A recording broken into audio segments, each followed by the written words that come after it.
Good morning. आज हम topic के बारे में बात कर रहे हैं, मौर्य समाज के बारे में बात कर रहे हैं। इसके पहले जो चैप्टर हमने पढ़ा था वो मगध साम्राज्य था। मगध साम्राज्य के बारे में हम धीरे धीरे मगध साम्राज्य हमने पढ़ा था। उसके बाद में जो भी जो जो नेक्स्ट पार्ट है वो हमारा मौर्य समाज है।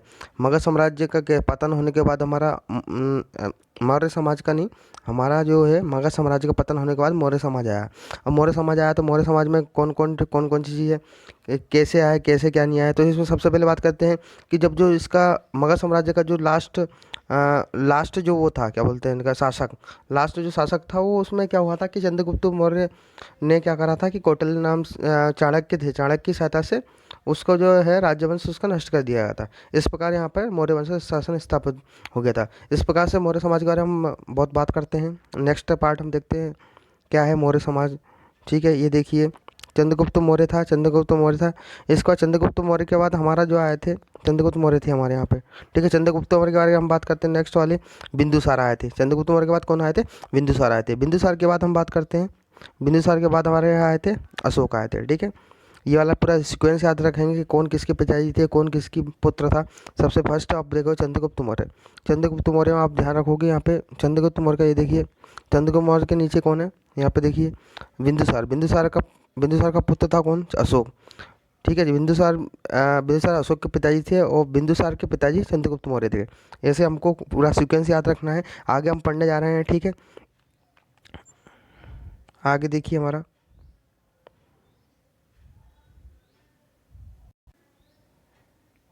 हेलो फ्रेंड्स, नेक्स्ट हमारा देखिए यहाँ पर, ये देखिए हमारे चंद्रगुप्त मौर्य, बिंदुसार और उसकी अशोक की जो लोग हैं उनके लोगों की तस्वीर भी आप यहाँ पे जो है उनकी पिक भी आप देख रहे हो सबसे पहले। ठीक है, नेक्स्ट पार्ट हम देखते हैं। नेक्स्ट पार्ट हम कवर करने जा रहे हैं। ठीक है, इसी में हम देखते हैं चंद्रगुप्त मौर्य के बारे में पढ़ते हैं। चंद्रगुप्त मौर्य के बारे में देखिए यहाँ पे स्थापना कैसे हुई चंद्रगुप्त मौर्य के बारे में, ये हम सबसे पहले देखेंगे। तो ये सबसे पहला पॉइंट है कि यहाँ पे जो है मौर्य राजवंश की स्थापना चंद्रगुप्त मौर्य ने की थी।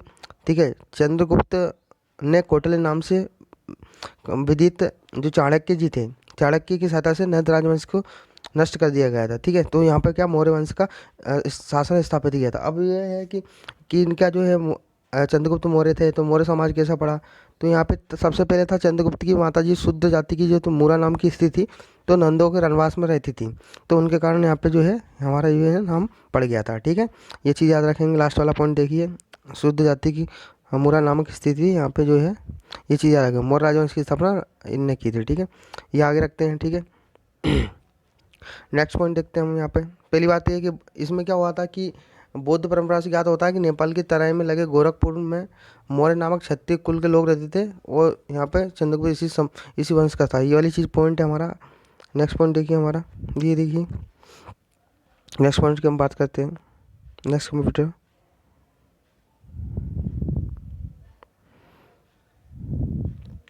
ये देखिए बौद्ध परंपरा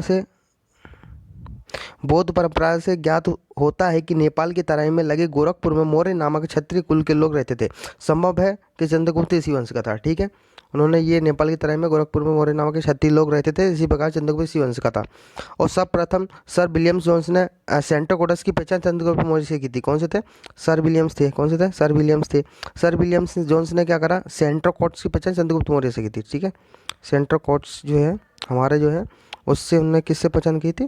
चंद्रगुप्त सेंट्रो कोटस। ठीक है, ये देखिए हमारा नेक्स्ट पार्ट करिए।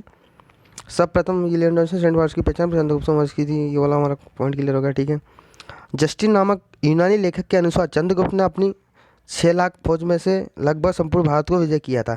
ये चीज़ उन्होंने है जस्टिन नामक यूनानी लेखक के अनुसार ये लिखी गई थी। ठीक है, ये सबसे फर्स्ट पॉइंट, ये वाला जो लास्ट वाला पॉइंट है आपको सबसे अच्छे तरीके से याद रखना है, क्या नहीं है क्या नहीं चीज़ है। और आगे हम जा रहे हैं कि चंद्रगुप्त मौर्य के बारे में, चंद्रगुप्त मौर्य में आगे क्या हुआ, क्या प्रणाली हुई, ये सबसे पहले हम देखने जा रहे हैं। ठीक है, नेक्स्ट ये देखिए हमारा चंद्रगुप्त मौर्य में देखिए चंद्रगुप्त ने पश्चिमोत्तर में भारत को सेल्यूकस की गुलामी से मुक्त करवाकर दोनों शासकों ने एक समझौता किया, जिसमें सेल्यूकस ने चंद्रगुप्त से 500 हाथी लेकर उसे पूर्वी अफगानिस्तान, बलूचिस्तान और सिंधु के पश्चिम का क्षेत्र दे दिया। ठीक है, ये वाला चीज़ याद रखना। ठीक है, ये पूरा याद रखना। ठीक है, नेक्स्ट पॉइंट देखिए हमारा। इस संधि के बाद सेल्यूलस ने अपनी पुत्री हेलेना का विवाह चंद्रगुप्त मौर्य के साथ कर दिया गया था। इस वैवाहिक संबंध का विस्तृत उल्लेख एपियानस जो है, एपियानस बुक है उसमें लिखा हुआ है, ठीक है। उनकी शादी के बारे में हमें देखना है, ठीक है। ये देखिए, ये हमारी कौन है, ये हेलेना जी हैं, ठीक है, ठीक है, ये हेलेना है, ठीक है, हेलेना जी, ठीक है। नेक्स्ट नेक्स्ट हम देख रहे हैं चंद्रगुप्त का मौर्य का जो प्रशासनिक संगठन था वो कैसा था, मतलब कहाँ से कहाँ तक था, कौन था, ये क्या नहीं था। तो फर्स्ट पॉइंट देखते हैं हम। मौर्य ने बहुत ही बड़ा प्रशासनिक तंत्र स्थापित किया था। इसकी झलक हमें मैगस्थनीज की एक बुक पुस्तक इंडिका और कौटिल्य की अर्थशास्त्र में देखने को मिलती है, ठीक है। ये वाला पॉइंट याद रखना, ठीक है। नेक्स्ट पॉइंट, मैगस्थनीज यूनान का राजदूत था जिसे सेल्युकस ने चंद्रगुप्त मौर्य के दरबार में भेजा था। इसने इंडिका नामक की पुस्तक की रचना की। इस पुस्तक पाटलिपुत्र नहीं संपूर्ण मौर्य समाज के शासन का विवरण इसके अंदर पूरा मिलता है, ठीक है, याद रखना, ठीक है। अब मौर्य समाज था जो हमारा कहाँ से कहाँ तक पता, मौर्य समाज हमारा देखिए, ये देखिए हमारा पूरा मौर्य समाज है। ये मौर्य समाज था हमारा उत्तर पश्चिम में हिंदू कुश से लेकर दक्षिण में उत्तरी कर्नाटक तक और पूर्व में मगध से, ये पूर्व में यहाँ मगध था, इस मगध से लेकर पश्चिम में सौराष्ट्र तक यहाँ तक फैला हुआ था, ठीक है। ये हमारी चीज़ याद रखनी है, ठीक है। क्या था कि यहाँ पे उत्तर पश्चिम में हिंदू कुश से, उत्तर पश्चिम जो है हमारा उत्तर पश्चिम कहाँ पे हो गया, ये उत्तर पश्चिम यहाँ से हो गया, उत्तर पश्चिम देखिए यहाँ पे उत्तर पश्चिम यहाँ से लेके, ठीक है, हिंदू कुश से लेकर दक्षिण में उत्तरी कर्नाटक, दक्षिण में उत्तरी कर्नाटक, तब पूर्व में मगध से लेकर पश्चिम में सौराष्ट्र तक यहाँ पर फैला हुआ था, ठीक है। ये चीज़ याद रखें। नेक्स्ट पॉइंट देखिए, पाटलिपुत्र, कौशाम्बी, उज्जैनी और तक्षशिला इसके प्रमुख नगर थे, ठीक है, याद रखोगे, ठीक है। अब इसमें बात करते हैं कि इसमें है ना बहुत सारी चीज़ें हैं कि मौर्य समाज में अनेक प्रांतों में विभक्त में बांटा था, जिसमें छोटी छोटी इकाइयाँ हुआ करती थी और बहुत सारी चीज़ें इसमें आगे देखने को मिल रही हैं। अन्य बिंदु देखिए इसके, स्थानीय यहाँ पे है ना उन्होंने क्या करा था, सबसे पहले एक स्थान जो स्थानीय था उसमें 800 ग्राम हुआ करते, कितने हुए थे इसमें, 800 ग्राम रहते थे। अब स्थानीय से छोटी प्रशासनिक अधिकारी तो उसको द्रोणमुख बोलते थे, क्या बोलते थे इससे, द्रोणमुख, मतलब स्थानीय से सबसे छोटी, स्थानीय से जो छोटी है, जैसे मैंने बोला स्थानीय से छोटी है कोई बुक, ठीक है, ये स्थानीय, इससे जो छोटी है उसको बोलेंगे द्रोणमुख, क्या बोलेंगे उसको, द्रोणमुख, ठीक है। ये वेरी इंपॉर्टेंट पॉइंट है, इसको आपको रखना है, बिल्कुल घोट लेना है, ये एग्जाम की दृष्टि से बहुत इंपॉर्टेंट है, ठीक है। नेक्स्ट पॉइंट हम देखते हैं, नेक्स्ट पॉइंट हम बात करते हैं। नेक्स्ट पॉइंट देखिए, प्रशासनिक जो था, प्रशासनिक जिसको बोलते हैं 400 ग्राम हुआ करते, 400 ग्राम नहीं 400 गांव है वो, ग्राम मतलब गांव एक ही है, इसका प्रवाची शब्द है, इसको याद रखना है, ठीक है। अब जिसमें नेक्स्ट पॉइंट देखिए, इसमें खरवाटिक है, ये खरवाटिक है, ठीक है, खरवाटिक में यहाँ पे एक वो लग जाएगा, खरवाटिक ऐसा है, ठीक है, खरवाटिक है, उसमें 200 ग्राम हुआ करते थे, ठीक है, हमारा 200 ग्राम हुआ करते थे, उसको खरवाटिक बोलते थे, ठीक है। नेक्स्ट पॉइंट देखिए, नेक्स्ट पॉइंट देखिए हमारा संग्रहण, संग्रहण में 100 गांव हुआ करते थे, ठीक है। मौर्य नौकरशाही एक पिरामिड के सामान्य थी, सबसे शीर्ष पर मंत्री, उनके नीचे अन्य कर्मचारी थे। मौर्य की राजधानी पाटलिपुत्र थी, मौर्य की राजधानी कहाँ पे थी, पाटलिपुत्र थी। ये कोई पॉइंट पूछेगा, ये सबसे पहले आपको यहाँ पे सब ध्यान रखना है आपको, ठीक है, कि मौर्य की राजधानी कौन सी थी, पाटलिपुत्र थी। और इसमें जो है नौकरशाही थी, एक पिरामिड की तरह थी, मतलब जैसे पिरामिड जो भी है उसकी तरह थी, ठीक है। अब मौर्य की राजधानी पाटलिपुत्र थी, इसमें 6 समितियाँ काम करती थी, प्रत्येक समिति में 5-5 सदस्य होते थे, ठीक है, कितने था, प्रत्येक सदस्य में 5-5 सदस्य होते थे। और प्रथम समिति थी उसको उद्योग एवं शिल्पों का निरीक्षण करती थी, और दूसरी थी समिति उसमें विदेशियों का आवाजाही पर निगरानी होती थी। तृतीय समिति थी उसमें जन्मकरण का ब्यौरा होता था। और चौथी में क्या, व्यापार और वाणिज्य की देखभाल होती थी। और पांचवी समिति में क्या होता था, वस्तुओं के विक्रय का निरीक्षण होता। छठी समिति में क्या था, विक्रय कर वसूल करना होता था, ठीक है। ये समितियां जो जितनी भी थी, सफाइयाँ, विदेशियों की रक्षा, जन्म और मृत्यु का पंजीकरण, बांटों और मापों का नियमन तथा इस प्रकार अन्य कार्य करती थी, ठीक है, ठीक है। और चंद्रगुप्त के प्रशासन सबसे बड़ी विशेषता थी इसमें है ना, सबसे बड़ी विशेषता थी हमारी, सबसे बड़ी विशेषता दिखती है हमारी, विशाल सेना थी उनके पास, विशाल सेना, स्थायी सेना रखना था, ठीक है। और इसके जो है ना प्रशासन की ओर से सेना का देखभाल उचित प्रबंध किया गया था। कौटिल्य मेगस्थनी दोनों ही सैन्य व्यवस्था का उल्लेख करते थे। और इसके पास जो है कौटिल्य के अनुसार जो थी, इसकी चतुरंगी सेना थी, जिसमें पैदल, हाथी, घोड़े और रथ भी थे। और सीमांतों की रक्षा करने के लिए मजबूत दुर्ग बनाए गए थे, जिनकी सुरक्षा दुर्गपाल और अंतपाल करते थे, ठीक है, अंतपाल करते थे, ठीक है।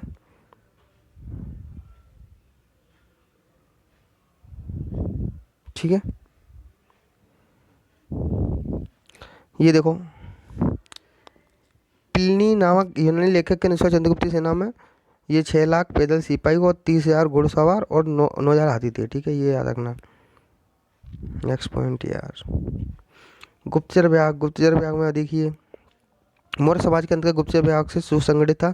इस विभाग में कई गूढ़ प्रेस होते थे। गुप्तचर, गूढ़ प्रेस मतलब गुप्तचर होते हैं, मतलब जिसमें गुप्तचर बोलते हैं ना, कोई गुप्तचर रहते हैं, ठीक है। ठीक है, इसमें ये हो गया। नेक्स्ट पॉइंट, किसानों से वसूले गए कर उनकी उपज के चौथे हिस्से से छठे हिस्से तक होते थे। जिन किसानों को सिंचाई सुविधा दी गई थी उनसे सिंचाई कर वसूला जाता था, ठीक है। अब इसमें क्या है कि नगरों में बिक्री के लिए जो माल आ जाया था उन पर प्रवेश के लिए भी ये चुंगी पे माल लेते थे, ठीक है। बहुत सारी चीज़ें यहाँ पे क्या है, गुड़ पुरुष को अर्थशास्त्र में वर्णित गुप्तचर बोलते हैं, ठीक है, ये आप याद रखना, ठीक है। मैं मेगास्थनीज के अनुसार सैनिक प्रशासन के लिए 30 अधिकारियों की एक परिषद थी, जो 5-5 सदस्यों की 6 समितियां पैदल, घुड़सवारी, हाथी रथ नाव तथा सवारी में व्यक्त थी, ठीक है। ये वाली चीज़ हमें हमेशा याद रखनी है, क्या चीज़ है क्या नहीं है, ठीक है। हो गया। अब इसमें है ना, पुलिस, जो पुलिस होता था उस पुलिस को हम दंडपाल बोलते थे। क्या बोलते थे इसको? दंडपाल बोलते थे पुलिस वाले को, ठीक है, दंडपाल, ठीक है, पुलिस वाला दंडपाल बोलते थे। और पूरे राज्य में है गुड़ पुरुषों का जो है गुप्तचर का जाल बिछा हुआ था। गुड़ पुरुषों गुप्तचर बोलते हैं, ठीक है। ये देखिए, हमारा संचार को गतिमान गुप्तचर बोलते थे, संस्था को, ये देखिए, संचार गतिमान गुप्तचर, संस्था का एक जगह रहकर काम करने वाला गुप्तान, प्रतिवेदक, विशेष संवाददाता, इसकी पहुंच सीधे राजा तक होती, पुलिस ही नहीं होती, लोगों के विचारों से राजा को अवगत कराता था। चर होता, अर्थशास्त्र में वर्णित गुप्तचर होता, गुण पुरुष होता, अर्थशास्त्र में वर्णित गुप्तचर होता है, ठीक है। नेक्स्ट देखिए, बिंदुसार। बिंदुसार में जो है 298 से 273 ईसा पूर्व हुआ करता था, ठीक है, इसका शासन। ये हमारा है चंद्रगुप्त मौर्य के बाद हमारा बिंदुसार आए थे, ठीक है। इसके चंद्रगुप्त मौर्य का पुत्र था, ईनानी से अमित कैट्स या अमित घात कहा था, जिसका अर्थ होता है शत्रुओं को नाश करने वाला, ठीक है। अब इसमें बहुत सारे जो ग्रंथ लेखक हैं, जो बिंदुसार के विभिन्न नाम थे, जैसे अमित कैट्स ईनानी ग्रंथ में लिखा था, अताली द्रोणाचार्य स्ट्रोम में लिखा था, अमित चट्स लिखा था, एंथेनियस में लिखा था, सिंह सेन जैन ग्रंथ में लिखा था, सिमसेन राजवली कथा में लिखा था, मत्सर वायुपुराण में लिखा था, बिंदुपाल लिखा था, फा टमेन चुलिन था चीन साहित्य का, ठीक है। ऐसा बहुत सारी चीज़ें हैं, ये सारी चीज़ लिखी थी, ठीक है। नेक्स्ट देखते हैं पॉइंट,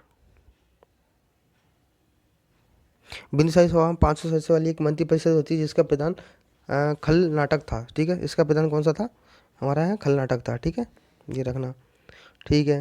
नेक्स्ट पॉइंट देखिए हमारा, सीरिया के शासक एंटियोकस के 3 वस्तुएं, मीठी मदिरा, सूखे अंजीर, एक सोफिस्ट, दार्शनिक बोलते हैं इसको, एक सोफिस्ट था, इसको ब्रैकेट में रखना भूल गया मैं, दार्शनिक की मांग की थी। तो उसने क्या करा था, इसने डाइमेगस नामक व्यक्ति को बिंदुसार के राज दरबार में राजदूत के रूप में भेजा था, लेकिन उसने क्या करा था, उसने इसको वापस कर दिया था। उसने क्या करा, 2 चीज़ दी थी, किसने? हमारे एंटियोकस के मतलब जो सीरिया के शासक थे एंटियोकस ने, उन्होंने क्या कहा था कि उनमें से दार्शनिक को छोड़कर सारी चीज़ों को मतलब बिंदुसार के पास भेज दिया था, ठीक है। उसमें कौन था? एक हमारे ये है डाईमेकस नामक व्यक्ति बिंदुसार राजदरबार में, और बिंदुसार के राजदरबार में राजदूत के ऊपर में वापस भेजा था, ठीक है। तो बिंदुसार ने क्या करा था कि जो दक्षिण भारतीय क्षेत्रों को क्या करा था, जीतकर मगध साम्राज्य में सम्मिलित कर लिया था, ठीक है। अब इसमें बोलते हैं बिंदुसार की मृत्यु 273 ईसा पूर्व लगभग हो गई थी। अब एक और चीज़ जो मतलब इसमें था, इसमें डाईमेकस था, और उसमें क्या था, मिस्र का शासक था फिलाडेल्फ टोलमी द्वितीय ने क्या करा था, डायनोनिसियस नामक राजदूत को अशोक के दरबार में भेजा था, ठीक है, ये याद रखना, ठीक है। ये उसमें डायनोनिसियस था और इसमें है डाईमेकस है, ठीक है, दोनों में याद रखना, ठीक है। और जो मिस्र का शासक था उसमें, ठीक है, इसमें सीरिया का शासक है, इसमें देखिए ये सीरिया का शासक है, उसमें क्या है, मिस्र का शासक है, ठीक है। मिस्र का शासक, उसका नाम क्या है, फिलाडेल्फस टोलमी था, ठीक है। उसने डायोनिसियस भेजा था, ठीक है। इसको देखना, इसका नाम है डायोनिसियस, ठीक है। ये हो गया। नेक्स्ट पॉइंट,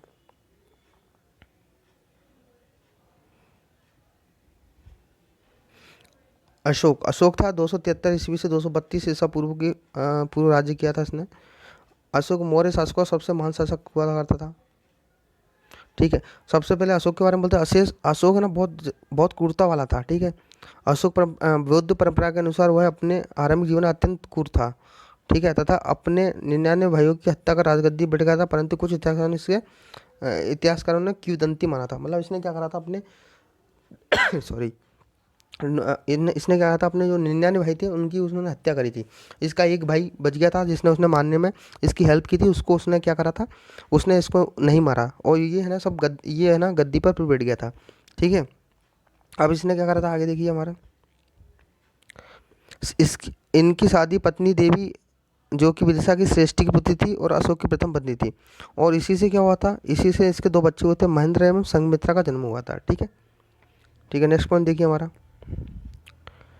अशोक की क्या क्या उपाधियाँ थी। अशोक की उपाधियाँ देखने नेक्स्ट हम देखेंगे।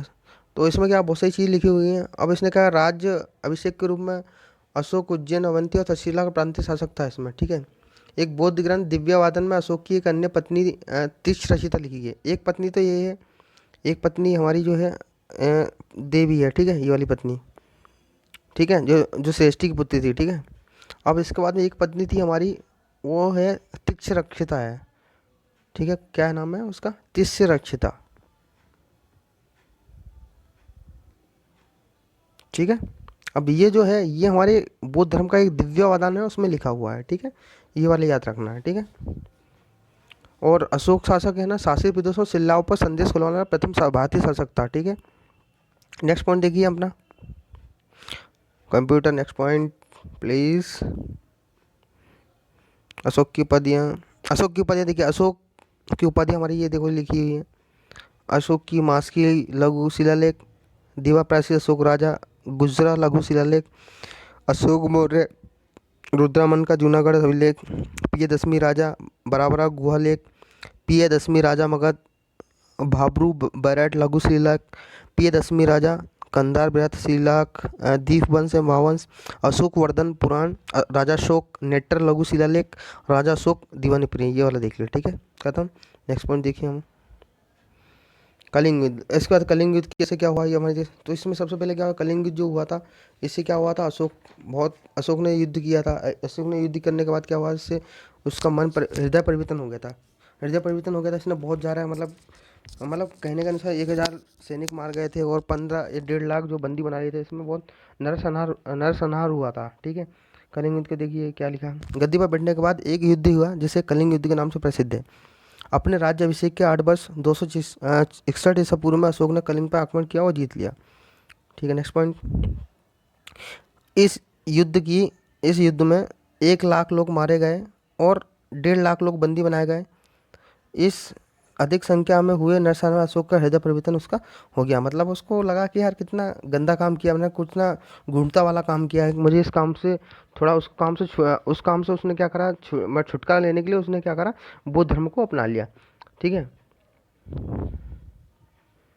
नेक्स्ट पॉइंट देखिए, कलिंग युद्ध के फलस्वरूप उसने अशोक बुद्ध हो गया। अशोक ने बुद्ध का दूसरा बुद्ध का यहाँ पे देखना कुछ मिस्टेक है। हाँ ठीक है, अशोक ने दूसरा तीसरा सम्मेलन कराया। धर्म प्रचार केवल दक्षिण भारतीय नहीं बल्कि श्रीलंका बर्मा देशों से वहाँ पे उन्होंने बुलाया था। ठीक है, ये हमारा देखना। ठीक है, बुद्धों का तीसरा सम्मेलन था, संगीत ही था, दूसरा नहीं था। ठीक है, याद रखना है। ठीक है, अशोक ने क्या करा, नारी सहित समाज के लिए धम्म महापात्र बहाल किए। क्या करा था इसने, नारी सहित समाज के लिए धम्म महापात्र बहाल किए। इसमें क्या होता हुआ है, कर्मकांडों का विशेषकर स्त्रियों में प्रचलित अनिष्टा या रस्मों का विरोधी था। उसने क्या करा था, अनेक प्रकार की पशु पक्षियों की हिंसा पर रोक लगा दी। राजधानी में प्राणियों की हत्या करना पूर्णतः निषिद्ध कर दिया गया। ठीक है, ये सारी यही रख दें। अशोक क्या धर्म संकुचित नहीं था, उसका उपदेश था कि लोग माता पिता की आज्ञा माने, ब्राह्मणों और बौद्ध भिक्षुओं का आदर करें और दासों सेवकों के प्रति दया करें। अशोक ने लोगों को क्या कहा, जियो जीवितों का पाठ पढ़ा दिया था। ठीक है, इतिहास में अशोक का क्या स्थान है, इतिहास ने अलग उपलब्धि करी है निसंदेह। प्राचीन विश्व इतिहास में यह महाधर्म प्रचारक शासक हुआ था। ठीक है, और इस भाषा में क्या है, इसकी लिपि है। अशोक ने देश की मतलब राजनीतिक एकता स्थापित की। उसने एक धर्म भाषा एक लिपि सूत्र में संपूर्ण देश को बांध दिया था। ठीक है, ये हो गया उस। नेक्स्ट पॉइंट, और अशोक ने क्या कहा था, यूनानी, उसके बाद प्राकृत और संस्कृत भाषाओं जो थी उन्होंने धार्मिक संप्रदायों को सम्मानित किया, ठीक है, उन्होंने प्रचार किया, ठीक है। अब इसमें ये था कि अशोक अशोक के समकालीन विदेशी राजा कौन थे, जैसे ये भारतीय नाम है अंतियोग, लेकिन सीरिया के राजा एंटियोकस थियोस ये आए थे, ठीक है, ये थे मतलब, ठीक है। ये क्या तुर्मा है, ये मिस्र के राजा थे टोलमी, जो फ्लडेबल्स जो मैं बताया था आपको। ये है अंतिकिन, भारतीय नाम है, ठीक है, मतलब विदेशी राजा में भारतीय नाम। मग, सीरिया के राजा मगध से उनका नाम था। अलिक सुंदर, एपीरियस के राजा अलेक्जेंडर उनका नाम था, ठीक है, याद रखना, वेरी इंपॉर्टेंट। अशोक के अभिलेख, अशोक प्रथम भारतीय सम्राट हुआ जिसने अपने अभिलेखों की सहायता से सीधे अपनी प्रजा को संबोधित किया। शिलालेख पहाड़ों काट कर शिलाखंडों का इस्तेमाल कर उस पर उत्कीर्ण किया जाता। शिलालेख प्रमुख से शिलालेख था, सेकेंड लघु लघु शिलालेख,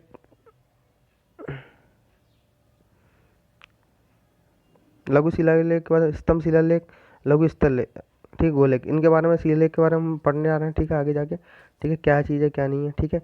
next part, computer next part please. देखिए शिलालेख में रॉक एडिक्ट में क्या था, इसमें क्या था, शिलालेख, सॉरी, 14 विभिन्न समूह का एक समूह था जो 8 दिन 9 स्थान से प्राप्त किए गए थे, ठीक है। यहाँ पर थोड़ा एक मिस्टेक है, वो हम देख लेते हैं क्या है, क्या 8 दिन है, क्या है कि 9 दिन है, क्या चीज़ है, ठीक है। 2 मिनट वेट करिए, देख रहा हूँ मैं यहाँ पर। सबसे पहले हमारे पेज को लाइव एंड सब्सक्राइब कीजिए सबसे पहले, ठीक है। सबसे पहले आप बेल आइकन को दबाइए, ठीक है। इसमें क्या था, 14 भिन्न लेखों का समूह था जो 8 भिन्न भिन्न स्थान से प्राप्ति किए थे, तो ठीक है, 8 से 9 दिन नहीं है, 8 दिन नहीं है, 8 से 9 स्थान तक प्राप्त हुए थे, ठीक है, याद रखना है। इसमें है पहला जो मतलब सहवाज गाड़ी था जो पेशावर जिले में स्थित था, फर्स्ट। सेकेंड जो था मानसेरा था, मानसेरा जो हजारी जिले में स्थित प्रसिद्ध था। थर्ड था कालसी, ठीक है, थर्ड था कालसी। और फोर्थ जो है हमारा यहाँ से स्टार्ट हो गया, फोर्थ हमारा जो हो गया यहाँ से, फोर्थ हमारा जो है यहाँ से स्टार्ट हो गया है, ठीक है। ये देखिए हमारा, ये देखिए गिरनार में काठियावाड़ जिन्होंने ये वाला है, धौली देख लीजिए, उड़ीसा के पुरी जिले में स्थित है। जोगढ़, एरी एरीगुड़ी, सोपारा, महाराष्ट्र प्रांत है, ये देखिए धौलाता, ये सारी चीज़ें हैं जो है हमारी इसमें मिलती है, ठीक है, इसको आप नोट कर लेना। स्तंभ लेख और लघु लेख, स्तंभ लेख के बारे में ये दिया गया है, ये देखिए यहाँ पे, दिल्ली टोपरा या प्रारंभ में उत्तर प्रदेश सहारनपुर जिले में स्थापित था। मध्य युग में तुगलक शासक फिरोजाबाद दिल्ली लाया गया, इस पर ऐसा है, ठीक है। दिल्ली मेरठ ये भी पहले मेरठ में था, तो बाद में फिरोजाबाद तुगलक लाया गया। लोरिया राज बिहार के चंपारण जिले में स्थित है, ये देखना। स्तंभ लेख की बात कर रहे हैं, ये हमारे स्तंभ लेख है, ये हमारा लघु लेख है, ठीक है, स्तंभ लेख और लघु लेख, ठीक है। ये है रामपुरा, चंपारण बिहार में है। प्रयाग ये पहले कौशाम्बी था, बाद में अकबर द्वारा इलाहाबाद के किले में लगा। लघु लेख, लघु लेख के बारे में ये लिखा होगा, पढ़ लेना पूरा। रूपनाथ मध्य प्रदेश जबलपुर में स्थित है, ये सारी चीज़ें हैं, ठीक है।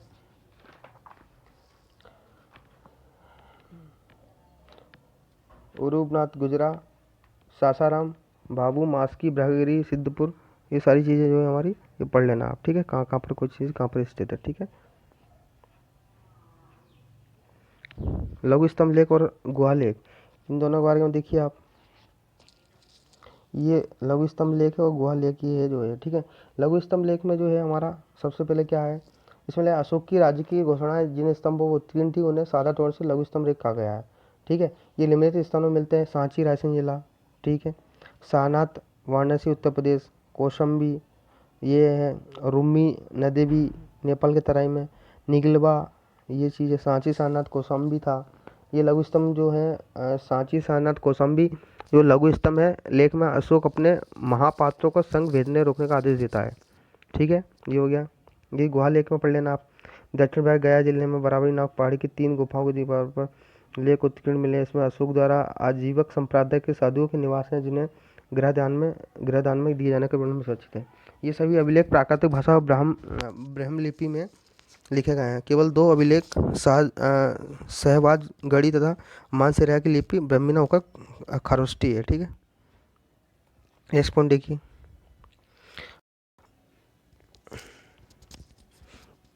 मौर्यकाल में सबसे उच्चतर उच्च अधिकारी का जो उच्च अधिकारी थे मौर्यकाल में, वो तीर्थ कहलाते थे। क्या बोलते थे? मौर्यकाल में उच्च अधिकारी जो तीर्थ कहलाते थे। अष्टादश के अनुसार इनकी संख्या 18 थी।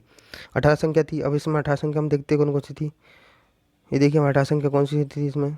ये देखिए, ये हमारी पूरी है, जो हमारी इसमें है पूरी 18 संख्या है। ठीक है, ये हमारी देखिए यहाँ पे 18 संख्या है। ठीक है, देखिए यहाँ पे। ठीक है, मंत्री, पुरोहित, प्रधानमंत्री, प्रधान, युवराज, राजा का अधिकारी, सनिधा, ये सारी चीज़ें हैं हमारी। ये यहाँ पे 18 की 18 चीज़ें आप पढ़ लीजिए। ठीक है, उद्योगपाल, देश के वित्तीय उद्योग परिषद, दौबरिक, नागरिक, कर्मबंतिक, सेनापति, सेनाध्यक्ष, नायक, सेना का अधिकारी, ये हमारी चीज़ें जो यहाँ पे ये है। ठीक है, समय 5 प्रांतों का उल्लेख मिलता था। अशोक के वंश क्या मिलता था? 5 प्रांतों का उल्लेख मिलता था। ठीक है, ये चीज़ आगे समझ में। ठीक है, आर्थिक नियंत्रण राज्यों में 27 अध्यक्ष होते हैं, जिनका कार्य मुख्य रूप से राज्य की आर्थिक गतिविधियों को नियमन करना होता था। ठीक है, ये थर्ड पॉइंट के लिए। फोर्थ पॉइंट है, मौर्य काल में सभी प्रकार की फसलों का उत्पादन होता। अर्थशास्त्र में धान की फसल को सर्वोत्तम माना गया और जबकि गन्ने की फसल को निकृष्टतम माना गया। धान की फसल होता है। अब अरिस्टो नामक जो थे वो उनकी सड़क की देखभाल किया करते हैं, इसलिए उनको रखा गया। ठीक है, उद्योग धंधों की संस्था को श्रेणी कहा जाता है। अब इसमें हम देखेंगे आगे, हम कुछ कुछ चीज़ें हैं जो हम देखने वाले हैं, जिसमें मतलब मौर्यकालीन तीर्थाधिकारी हैं, प्रांतीय शासन किसको कहते थे, ये सारी चीज़ों अशोक के 5 प्रांतीय जो मिलते हैं वो हम देख सकते हैं। जैसे तक्षशिला, उज्जैनी, तोसली, स्वर्णगिरी, पाटलिपुत्र, ये सारी वो थी। वो आर्थिक नियंत्रण में कौन कौन थे, ये सारी चीज़ें पॉइंट है। आर्थिक नियंत्रण 27 अध्यक्ष थे, तो उसमें सारी चीज़ें हम आगे हम आपको बताने वाले हैं। ठीक है, ये आप देख लीजिए इसको थोड़ा ध्यान से। ये देखिए, तीर्थाधिकारी आपको बता ही दिए थे मैंने। यहाँ पे आप देखिए, ये देखिए अधिकारी थे, ये हमारे आर्थिक नियंत्रण थे, मतलब जो है ना, इसमें 27 सदस्य भी आपको बताया था। कृषि, व्यापार और वाणिज्य में जो है, कृषि व्यापार और वाणिज्य में बाट माप, कताई, बुनाई, खाना आदि का निगमन और नियंत्रण करते थे। सीता अध्यक्ष को कृषि विभाग का अध्यक्ष बोलते थे। आकार आकाराध्यक्ष को बोलते खानों का अध्यक्ष। लक्षणाध्यक्ष बोलते मुद्रा विभाग का अध्यक्ष। शुल्क अध्यक्ष व्यापारी कर का अध्यक्ष। मुद्रा अध्यक्ष को पासपोर्ट विभाग का अध्यक्ष। संस्थापक को व्यापारिक मार्गों का अध्यक्ष। प्रांतीय और स्थानीय शासन था, मतलब उत्तरापथ जो था प्रांत था उसको तक्षशिला बोलते थे। अवंती प्रांत था उज्जैनी बोलते थे। कलंग प्रांत था तो ओसली बोलते थे। दक्षिण पथ को स्वर्णगिरी बोलते थे। प्राची को दक्षिण में पटली बोलते थे। ठीक है, ये हमने देख लिया सबसे पहले। ठीक है, ये चीज़ होगा। अब उसमें जो कर जो हमारे यहाँ पे लगता था, कर जो भी लगता था, वो राज्य की भूमि क्या कहता है, सीता अध्यक्ष दासों, कर्मकारों, कैदियों की मदद से कृषि कार्य करवाते। किसान अपनी उपज का 1/6 से 1/4 तक भूमि कर राज्य को दे देते हैं। ठीक है,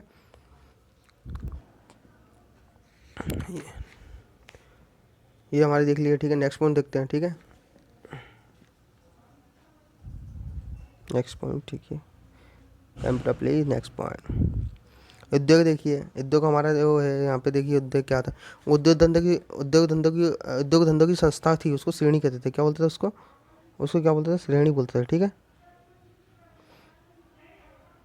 देखिए श्रेणी बोलते थे। अब उसमें जो क्या, श्रेणियों के पृथक न्यायालय होते थे, छोटे छोटे न्यायालय होते। व्यापार व्यवसाय संबंधित विवादों को निपटा करते थे। श्रेणी न्यायालय के प्रथम प्रधान को महाश्रेष्ठी कहा थे, जो सबसे, जैसे अपने सुप्रीम कोर्ट रहता है ऐसे ही वहाँ पे जो महाश्रेष्ठी कहा जाता है। ठीक है, क्या बोलते थे वहाँ पे? महाश्रेष्ठी, ये रखना, महाश्रेष्ठी कहा जाता है, सुप्रीम कोर्ट जैसा बोलते हैं हम। ठीक है, श्रेणी, उद्योग में श्रेणी था, शिल्पियों का संगठन होता था। ठीक है, 7 भाग अनाज से संबंध व्यापारी समूह होता है। निगम मतलब व्यापारी संगठन होता है। संघ मतलब महाजनों का, दिनदार का संगठन होता है। समय मतलब संगठनों के कानून का समूह होता था। ठीक है, कोई बोलने में दिक्कत आई तो आप इसको देख लेना, क्योंकि मैं इसको थोड़ा जल्दी से पढ़ा रहा हूँ। ठीक है, सबसे पहले आप चैनल को लाइक और सब्सक्राइब सबसे पहले कीजिए, उसके बाद आगे जो भी वीडियोस आपको मिलेंगे वो मैं आपको बताने वाला हूँ। ठीक है, अब मुद्रा, यहाँ पे मुद्रा प्रणाली होती है, मुद्रा का प्रकार होते हैं। तो यहाँ पे जो मुद्रा प्रणाली जो थी हमारी, इसमें क्या होता था कि मुद्रा है ना, यहाँ पे चांदी और तांबे के सिक्के चलती थी। चांदी के सिक्के 4 प्रकार के होते थे। चांदी सिक्के कितने होते? 4 प्रकार के होते थे। ठीक है, चांदी सिक्का कितने प्रकार के होते हैं? 4। पहला हमारा होता था पूर्ण पर्ण। सेकंड होता हमारा अर्ध पर्ण। तीसरा होता था पाद। पाद दूसरा वाला, ये वाला पाद नहीं है। ठीक है, चौथा अष्टभाग। ठीक है, ये तो आप पाद दूसरा समझो। ठीक है, तांबे के सिक्के भी 4 प्रकार होते थे। तांबे के सिक्के 4 प्रकार के चांदी के थे। तांबे के मासक होता था एक मासक, एक अर्धमासक होता था, अर्धमासक, और एक होता काकड़ी, एक अर्ध काकड़ी था। ठीक है, मासक, अर्धमासक और काकड़ी और अर्ध काकड़ी, इस तांबे के सिक्के हुआ थे वहाँ पे चला करते थे। ठीक है, ये है, ये वाले आप पढ़ लीजिए, देख लीजिए, फिर मैं आपको बता रहा हूँ नेक्स्ट पॉइंट क्या है क्या नहीं है, ठीक है। मौर्य समाज के पतन के कारण, मौर्य समाज के पतन के कारण ये बहुत सारे पतन पतन के इनमें से लिखे हैं, आप देखिए। डी हरिप्रसाद शास्त्री, होमचंद शास्त्री, शीले समत, ये यहाँ पे है, ठीक है। ये हमारा देख लीजिए मौर्य समाज के। और मौर्य समाज का पतन, मौर्य समाज कैसे निपटा, कैसा उसका मतलब चला गया, ये सारी चीज़ें हमारी इसमें लिखी है। इतिहासकार डी कौशंबी ने क्या क्या लिखा है, ये सारी चीज़ें आप देखिए यहाँ पे। आर्थिक कारण से संकटग्रस्त था, मतलब मौर्य समाज कैसे निपटा। हरिप्रसाद शास्त्री बोलते धार्मिक नीति ब्राह्मण विरोधी नीति कारण हुआ, क्योंकि उसने क्या हुआ था, उन्होंने वो मिला लिया था, इसके कारण हुआ था, बौद्ध साम्राज्य से करके मिला लिया था, ठीक है। हेमचंद्र राय चौधरी बोलते हैं, ये चौधरी हमारे आ गए, हिंसक एवं शांतिप्रिय नीति थी। डी एन झा बोलते कमजोर उत्तरदायी के थे। रोमिला थापर बोलते केंद्रीय प्रशासन अधिकारी तंत्र का प्रशिक्षित होना।